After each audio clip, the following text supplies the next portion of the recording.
করিস না, মুখটা খুলিস না, আল্লাহ নারাজ হয়ে যাবে, আল্লাহ নারাজ হয়ে যাবে, আল্লাহ নারাজ হয়ে যাবে। বিচারটা রবের উপর ছেড়ে দিলাম, আমি সবর করে রইলাম আমার রবের হুকুমের অপেক্ষায়। একদিন যায়, এক সপ্তাহ যায়, এক মাস যায়, বিভিন্ন ধরনের কষ্টের উপর যখন বান্দা রবের হুকুমের অপেক্ষা করে, যখন ধৈর্যশীল হিসেবে পরিচিত হয়, রবের বান্দাদের ভিতরে যার বলা করাটা, ধৈর্য ধরাটা রবের পছন্দ হয়ে যায়, রব সাথে সাথেই বলে ইন্নাল্লাহ মা'আস সাবিরিন। এ বিশ্ববাসী শুনে রাখো, জেনে রাখো, অমুক বান্দার সাথে আজকে থেকে আমি আল্লাহ নিজেই আছি। কষ্ট কখন লাগে জানেন? আপনারা বলেন না বাহিরের মানুষ কষ্ট দিলে মেনে নেওয়া যায়, আপন মানুষ কষ্ট দিলে বেশি লাগে।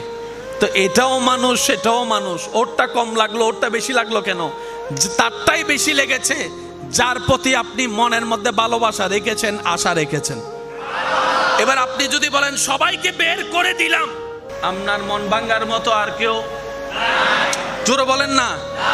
আপনি সবাইকে বের করে দিলেন এখান থেকে আর এখান থেকে, আপনাকে ধোঁকা দেওয়ার মতো কেউ, কষ্ট দেওয়ার মতো কেউ? কারণ এখানে পুরাটাই খালি, পুরাটাই।